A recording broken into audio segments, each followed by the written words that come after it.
qaybtii saddexaad sheekadii mataan ciideed.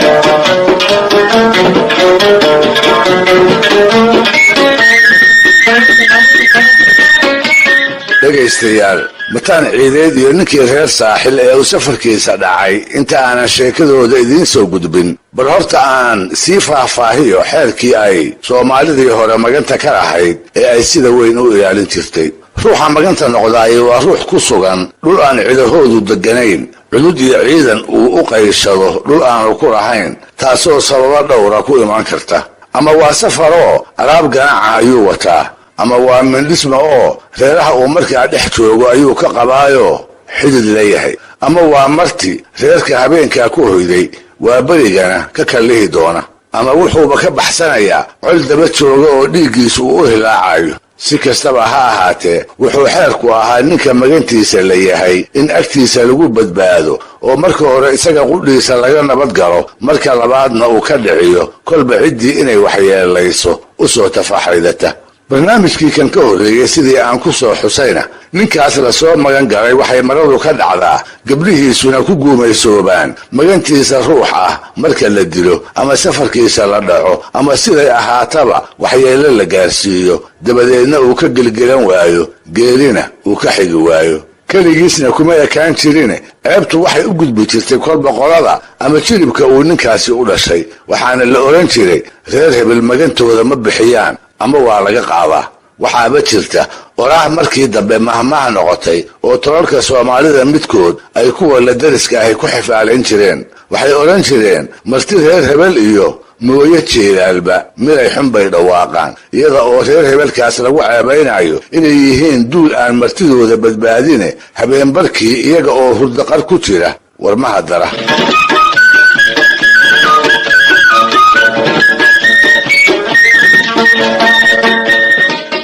aan kolka tusaale gaaban idinka siiyo soomaalida inteedii badnaydii siday xeerkaas u maamuusi jirtay ee aanay ugu dulqaadan jirin waxyeelaynta maganta. idiinna mariyo sheeko arrintaas waxaynaga baraysa.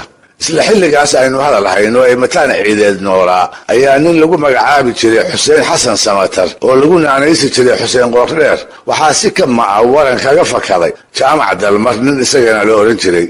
ninkaas dambe oo reer nugaaleed ahaa ayaa wuxuu safar la soo aaday dhudub oo ka tirsan ceelasha saddexda ah ee ceelcad loogu wada yeero, halkaasoo ahayd gadaalkii halkii uu malagiisu ku galay. ninkaa la dilay waa jaamac dalmare. waxay walaala ahaayeen gabyaagii dagaalyahanka ahaa ceesha ximanoodna kol magaciisa lagaga haasaaway. waa faarax xasan cali oo malahayga dadka suugaanta daneeya ay faarax afcad ku garan og yihiin. jaamac oo gacanta xuseen qoordheer ku baxay wuxuu ka mid ahaa nimo reer nugaaleeda oo ay afcad xagga hooyo walaala ka ahaayeen, asi aanay degmo wadaagin isna aqoon. inuu faarax aarsadaa waa qodob isna ka mida qodobadii waaweynaa ee xeerkeennii hore uu oggolaa.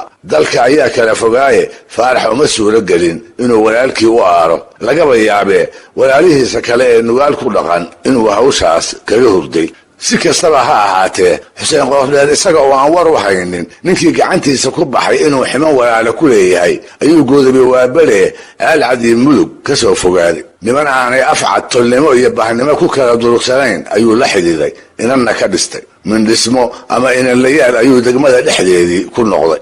wuxuu is yidhi alla ilaahay nugaal ka soo durugtay oo ninkii aad qabtay raggii aarkiisa lahaa kuma soo gaari karaane ximan iska ooloo reerkaaga cusub ku dhaqo. magan baa magac ugu yeeray. guul iyo guuldarrana wuxuu ula sinaa raggaa uu la xidhiiday ee uu guryahooda guurka ka alkumay.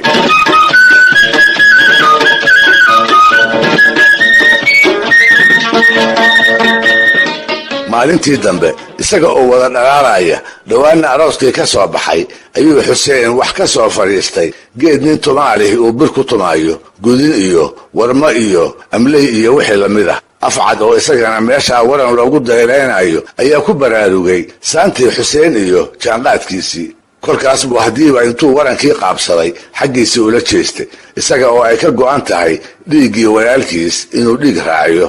waxay rumaysnaayeen ninka haddii la dilo inaanu xabaasha ku xasilayn oo dhinaciisu aanu dhulka qabanayn inta kii dilay oo arlada dusheeda ku nool yahay iskana taxtaxaashayo. ilmilicsi waxaan dhammayn ayaa afcad wahan ku beermay, dhabna wuu isula hadlay. wuu farxay oo wuxuu is yidhi alla ilaahay ninkii walaalkaa jaamac dalmar qabay maanta ayaad haysaa. dhanka kalena wuu naxayoo waxaa ceeb la noqotay in adeerkiis nin magan u ah sida uu u dili karo oo uu uga aarsan karo. hadduu dilo dhibaata ka soo gaari mayso oo deera u hirdiyi mayso, waase maganoo in reeraha lagu dhex dilo ceeb ka weyni ma jirto.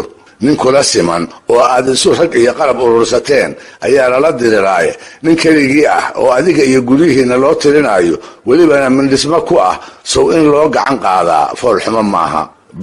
ma ina adeertaabaad asay u saari. afcad baa sidaa ku hamiyey isaga oo ay talo ka wasiixsan tahay. ugu dambaystiina wuxuu naftiisa hoos ula tashadaba, wuxuu arrinta rogrogaba. tana waxay kaga idlaatay inuusan xuseen qordheer dilin.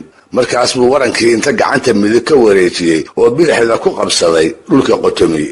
dabadeedna wuxuu isla goobtii ka tiriyey gabay aan madahaygana soo wada gaarin, asii meerisyada laga hayaa ay wax badan inooga sheegayaan soomaalidii hore sidii ay u dhowri jirtay hiddaheedii maganta ku saabsanaa. wuxuu yidhi afcad, waataad jafkii dhudub dhigteen johoradaydii anoo jooga, baad hooyaday jabay ka siiseene nin walaalkii haad loo jarjaray looma jiibsado waxaad jiica faragoo u timid hoy waxbaa jira. jiridweynahaygaas haddaan jidiyo ruuxaaga jeeskayga oo meel fadhiya lama jiteeyeene geelayga jaawiya idiin jiid ma bixiyeene ninna ima tutuubeen haddaan ruuxa kaa jaro. inta kale jarkood waa tahay iyo jaranqahoodiiye waxsaan kaa jeclaa dhoorrihii jinaha dhuubnaaye waxaan kaaga joogsadayse waa magan jalleeceede iga jaho xuseenow nin soo jiitay baa tahay.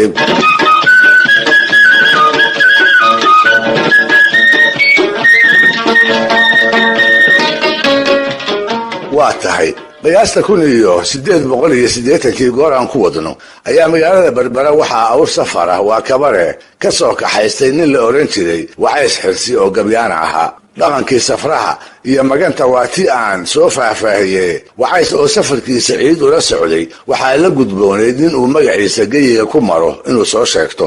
waxa uu soo sheegtay nin xoog iyo ragba eebba ku galladaystay oo u dhashay jifadii talada ciideed maantaan looga dambeeyey. si uu uga badbaado col iyo qowlo wixii laga yaabo inay wadooyinka ka helaan ayuu soo sheegtay Xasan Maxamed oo Xirsi Jabana ku magac dheeraa ahaana mataan ciideed nin aanay abtisiire ku kala fogeyn, inkastoo markii hoos loo daadego ay laba lafood kala ahaayeen. waa ilma adeer xurmo iyo ehelnimo kala mudan. mataan baase wuxuu ahaa nin aan cidnaba raganimo la qaybsan karin, nin siday ku tilmaami jireen gardarrada sokeeyaha malab loogu daadshay. safarkii Wacays oo reerihii dhex maraya ayuu mataansheedda ka arkay. shaydaankii gardarrooyinka u kala doori jiray ayaa malaha halhaleel ula soo joogsaday. awrtii ayuu milixsaday, markaabuu muusooday, suu waa ku dhaqaaqay, wuu joojiyey oo haybsaday. Wacays oo aan wax dhiila qabin oo isleh aqalada Xirsi Jabana ayaad bari barqadii ku furi ayuu waraystay. isaga oo isku kalsoon ayuu u deexday. wuxuu ugu warramay safarkaygu Xirsi Jabana ayuu ku socdaayo isaga ayaan magan u ahay. waxaa ka dhaadhacsanayd kor hadduu ninkaa magan u yahay mataanna inuu u yahay wuuna ku hagaagsanaa, waase haddii xeerarkii jiray la wada raacayo.